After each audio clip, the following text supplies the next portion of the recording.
کہ حقیقت موت کیا ہے اور حقیقت حیات کیا ہے۔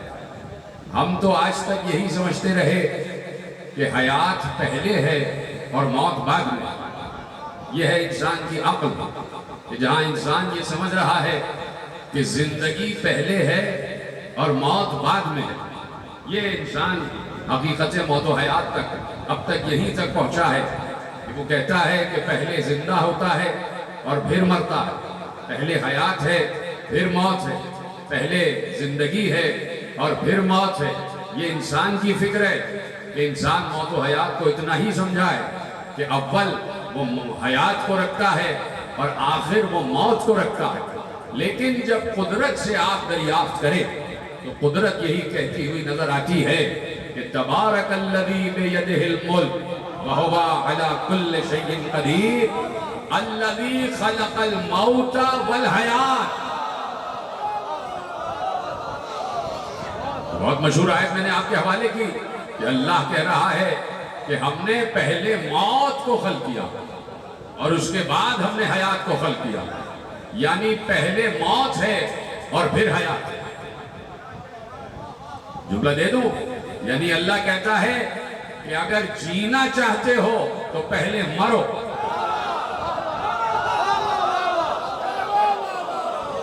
اگر زندگی چاہتے ہو تو پہلے مرو۔ اور پھر کیا کہہ دیا؟ دیکھیے ایک جملہ ہے اور وہ جملہ شہزادی نے، میری بڑی شہزادی نے شام کے دربار میں بھی یزید کے سامنے یہ جملہ اور اس جملے کو دہرایا، اور کئی مقامات پر امیر المومنین نے بھی اس جملے کو دہرایا، اور قرآن اس جملے کی تصدیق کرتا ہے۔ کیا کہتا ہے کہ موتو قبل ان تموتو، اس سے پہلے کہ موت آئے، موت سے پہلے ہی مر جاؤ۔ دیکھ رہے ہیں کہ حیات یعنی فلسفہ حیات کیا ہے کہ اس سے پہلے کہ موت آئے، موت سے پہلے مر جاؤ۔ یہ کیا ہے جملہ کہ موت سے پہلے مر جاؤ؟ اس فلسفے تک کون پہنچے؟ اس فلسفے کا ادراک کون کرے؟ اس منطق تک کون پہنچے؟ اس جملے کے معنی تک کون پہنچے؟ اس جملے کی تفسیر تک کون پہنچے؟ کون سمجھائے کہ موت سے پہلے مرنا کسے کہتے ہیں؟ موت سے پہلے مرنا کسے کہتے ہیں؟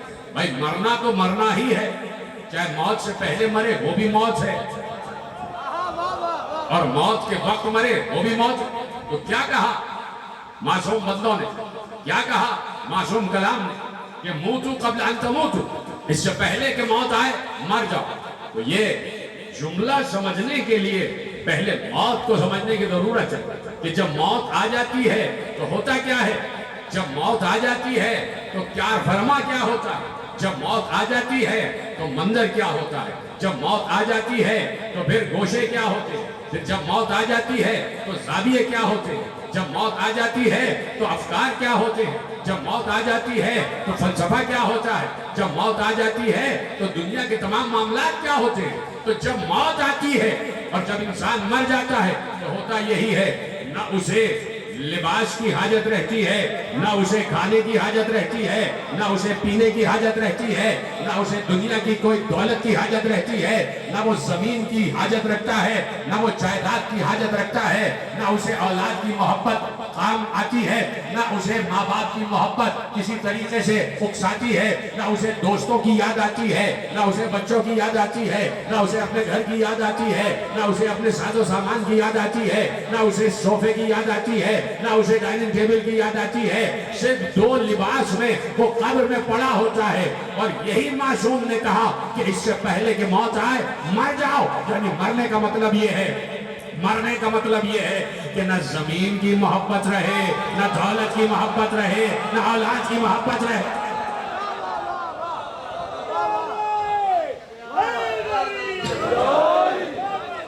ان تمام محبتوں سے ہاتھ اٹھا لو، موت سے پہلے ہی تم کسی کے حاجت مند نہ رہو۔ کہ موت سے پہلے مر جانے کا مطلب کیا ہے کہ ہر چیز سے ہاتھ اٹھا لو، ہر حاجت سے دستبردار ہو جاؤ، ہر حاجت سے دستبردار ہو جاؤ۔ میں آپ کو بتاؤں کہ امیر المومنین نے موت کا فلسفہ بلکہ نہیں حیات کا فلسفہ کیا بتایا؟ بظاہر تو یہ موت کا فلسفہ نظر آتا ہے، لیکن علی نے ہمیشہ حیات ہی کی بات کی ہے، میرے مولا نے ہمیشہ زندگی کی بات کی ہے۔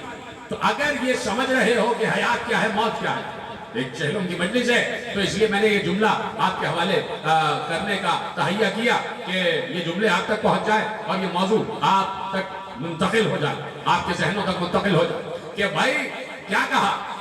دیکھیے، سب سے بڑی کامیاب حیات، کوئی ایسا انسان نہیں ہے کہ جو کامیاب حیات گزارنا نہ چاہتا۔ سب چاہتے ہیں کہ کامیاب حیات گزارے، سب چاہتے ہیں کہ زندگی کامیاب ہو، اور پھر یہ کہ عقل مند وہی ہے کہ جو نہ صرف یہ کہ چاہے کہ حیات کامیاب ہو بلکہ آخرت بھی کامیاب ہو، بلکہ بعد موت جو سفر ہے وہ بھی کامیاب ہو جائے، سب یہ چاہتے ہیں۔ تو اب اس کا فلسفہ کیا ہے؟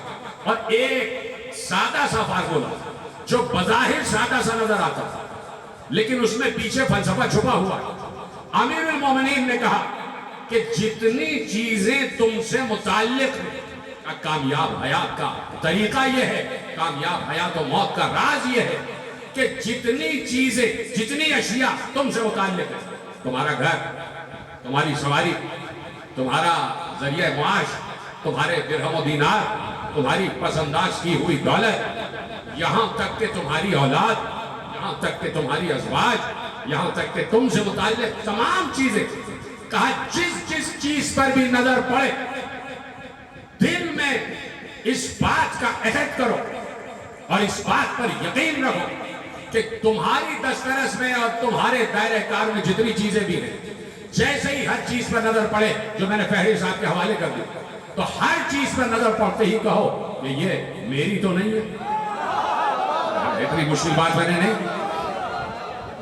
کہ جو چیز تمہاری دسترس میں یہ یقین رکھو اور یہ عہد کرو کہ یہ میری نہیں، اس کا دینے والا اللہ ہے، یہ امانت ہے اللہ کی، یعنی اپنی ملکیت سے، جس چیز پر بھی تمہاری ملکیت ہے اس ملکیت سے ہاتھ ہٹا لو، اٹھا لو ہاتھ کہ اس کا مالک میں نہیں ہوں، کہ ہر پریشانی حل ہو جائے گی۔ یہ حقیقت، یعنی کسے کہتے ہیں کہ جو بڑا زیرک ہوتا ہے، جو بڑا فراست مند ہوتا ہے، جو بڑا دانش مند ہوتا ہے، جو بڑا ذہین و دانا ہوتا ہے، بڑا ذہین و دانا ہوتا ہے، اور جس کا سفر آخرت کامیاب ہو، اس کی نشانی کیا ہے؟ جس کا سفر آخرت کامیاب ہو، اس کی نشانی یہ ہے کہ اس پر اللہ حقیقت دنیا کو واضح کر دیتا ہے۔ یہ طرح یعنی ایک کامیاب حیات اور ایک کامیاب زندگی، کامیاب آخرت، تو کیا کرتا ہے اللہ اس پر دنیا کی حقیقت کو واضح کر دیتا ہے، دنیا کی حقیقت واضح ہو جاتی ہے۔ عرض کروں گا آپ کی اجازت ہو کہ دنیا کی حقیقت اس پر آشکار ہو جاتی ہے، حقیقت دنیا اس پر افشا ہو جاتی ہے، وہ راز افشا ہو جاتا ہے، اور وہ راز جو افشا ہو جائے پھر راز نہیں ہے، پھر تو راز نہیں رہا، تو کھل گیا۔ تو اب اس لیے کہ جب راز نہ رہا تو آپ کے حوالے ہو رہا کہ یہ حقیقت دنیا کیا ہے؟ حقیقت دنیا میں سادے الفاظ میں بیان کروں، نہیں تو اس پر فلسفے ہیں اور اس پر علم کلام و بیان کی بحثیں ہیں کہ جو ذاکرین نے، علماء نے اور متقدمین نے کی ہیں، لیکن میں سیدھی سی بات آپ کے حوالے سے بڑی سادی سی مثال دے دوں کہ کہیں بیٹھ جائیں، آپ بیٹھیں اپنے کمرے میں، بڑی سادی سی مثال اور بڑی آپ سے قریب ہو کے مثال دے رہا ہوں۔ آپ اپنے کمرے میں بیٹھے، آپ کے کمرے میں بیڈ بھی بچھا ہوا ہے، چارپائی ہے، بستر بچھا ہوا، اس پر گدا ہے، دونوں طرف سائڈ ٹیبلز ہیں، اس پر آپ نے ایک لیمپ رکھا ہوا ہے، کہیں پر آپ نے خوشبو کے لیے عطریات رکھے ہوئے ہیں، سامنے ایک فریج رکھا ہوا ہے، اس میں کچھ چیزیں آپ نے پسنداز کی ہوئی ہیں، ایک الماری ہے جس میں کپڑے رکھے ہوئے ہیں، ہر موسم میں پہننے کے کپڑے رکھے ہوئے ہیں، ہیٹر بھی رکھا ہوا ہے، ایئر کنڈیشنر بھی لگا ہوا ہے۔ یہ سب چیزیں دیکھو اور دیکھنے کے بعد یہ سوچو کہ اگر میں مر گیا تو یہ چیزیں میرے کام تو آنے والی ہیں۔ جتنی چیزیں ہیں ان کو دیکھ کر سوچو، یہ لباس یہی رہ جائے گا، یہ سائڈ ٹیبلز یہی رہ جائیں گے، یہ اس میں رکھا ہوا لیمپ یہی رہ جائیں گے، یہ عطریات یہ یہی رہ جائیں گے. کفن پر عطر بھی لگانے کی اجازت نہیں ہے. کافور ملا جاتا، کوئی چیز ساتھ نہیں جا رہی. جتنی چیزیں بڑھتی جا رہی ہیں اس کا ادراک ہوتا جائے گا. ارے یہ بھی میں نے جمع کر لیا، یہ تو میرے ساتھ جائے گا، اس کو میں استعمال کرنے والا تو نہیں. تو جہاں یہ کیفیت پیدا ہو جائے تو سمجھ لے کہ اللہ نے حقیقت دنیا کو واضح کرنا شروع کر دیا. اور اللہ ہر کسی پر حقیقت دنیا واضح نہیں کرتا، ہر کسی پر دنیا کی حقیقت واضح نہیں کرتا، صرف اس پر دنیا کی حقیقت کو واضح کرتا ہے کہ جو اس کی معرفت رکھتا ہو کہ جس نے دنیا کو 3 مرتبہ طلاق دے دی.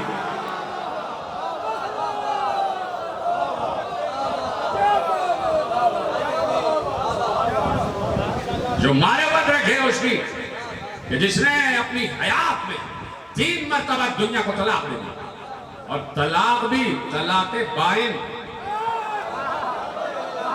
مستقل طلاق. یہ نہیں کہ دنیا کو ایک گوشہ دے دیا کہ پھر رجوع کر لینا، نہیں، مسلسل طلاق. کہا کہ آ گئی دنیا دلہن بن بن کے علی کے سامنے آئی، دلہن بن بن کے دنیا علی کے سامنے آئی. لیکن علی ہر مرتبہ کہتے رہے میرا تجھ سے کوئی واسطہ نہیں، اس لیے کہ اگر دنیا کو باقی رہنا ہوتا تو سب سے بڑھ کر دنیا پر اس کا حق تھا. اگر دنیا کو باقی رہنا ہوتا تو سب سے بڑھ کر ملکیت دنیا پر اس کا حق تھا کہ جس کے لیے اللہ نے قرآن میں ارشاد فرما دیا کہ سب فنا ہو جائے گا، اللہ کا چہرہ باقی رہے گا.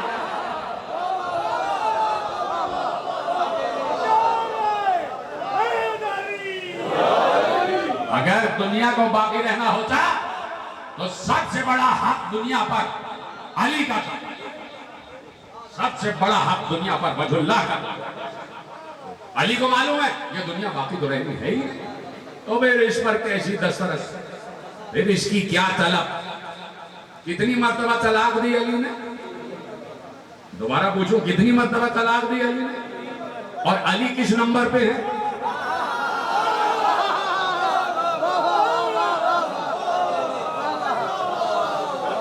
توجہ فرما لیا. تو علی کو دنیاوی ملک و مال سے کوئی غرض نہیں، علی کو دنیاوی زمین اور جائیداد سے، دنیاوی منصب و عہدے سے کوئی غرض نہیں. میں پوچھنا چاہتا ہوں عالم اسلام سے کہ پیغمبر جب اپنے گھر کے کسی حجرے کے فرش پر بیٹھتے تھے تو کیا اس وقت رسول نہیں ہوتے تھے؟ جب اپنے حجرے کے کسی فرش پر مسند پر بیٹھے ہوتے تھے تو کیا اس وقت نبی نہیں تھے؟ کیا اس وقت امی نہیں تھے؟ کیا اس وقت عالم قرآن نہیں تھے؟ کیا اس وقت سربراہ مملکت اسلامیہ نہیں تھے؟ تو بھائی پیغمبر جہاں بیٹھ جائیں رسول ہیں. ضروری نہیں ہے کہ پیغمبر کسی تخت پہ بیٹھے تو رسول ہیں. علی کو یہی اطمینان ہے جہاں بیٹھ جاؤں میں ہی ولی ہوں.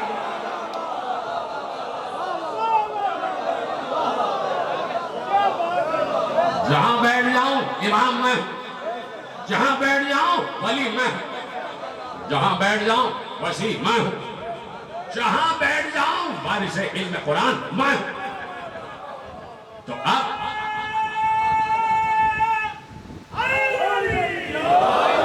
علی جانتے ہیں کہ ہم سے یہ منصب کوئی نہیں چھین سکتا، ہم سے یہ عہدہ کوئی نہیں چھین سکتا. حضرت آدم کون سے تخت پر بیٹھے تھے؟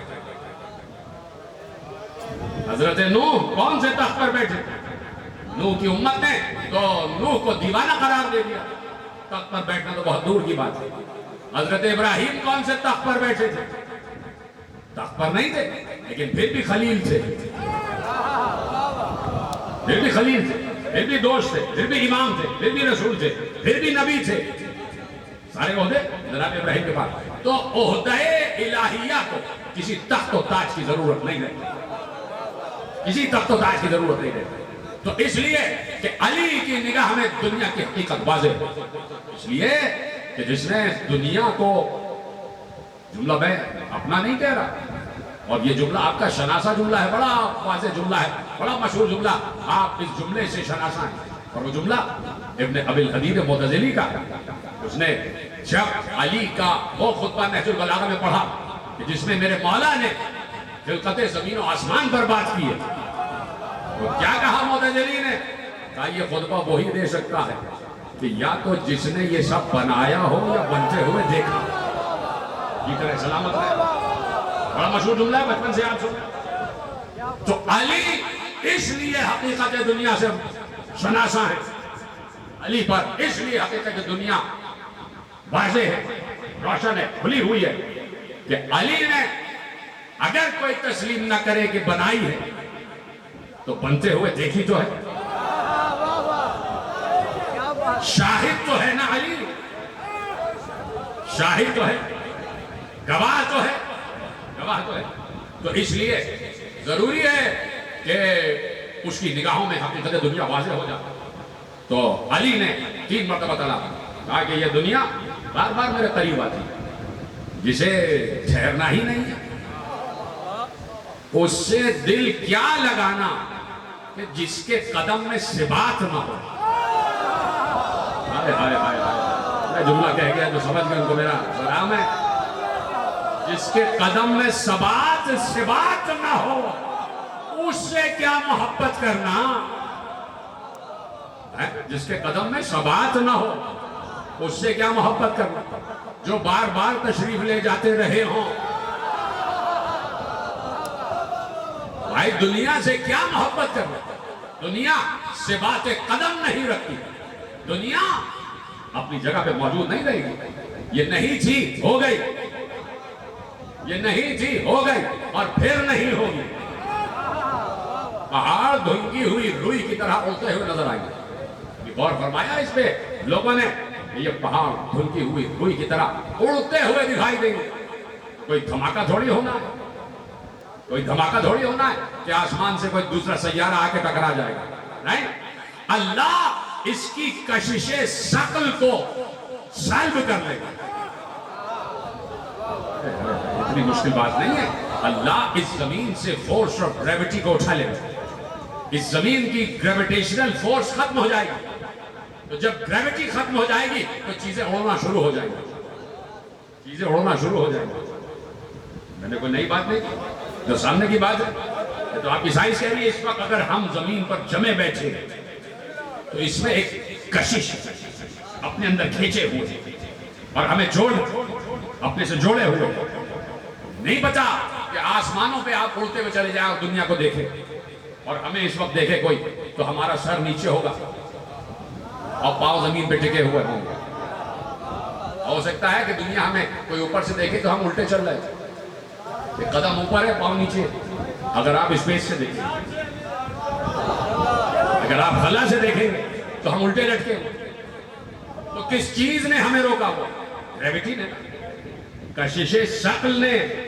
کشش ثقل نے ابھی بھی نہیں پہنچ رہے. کشش ثقل نے. ثقل واحد ہے، جب 2 ثقل مل جائے تو شکل ہے.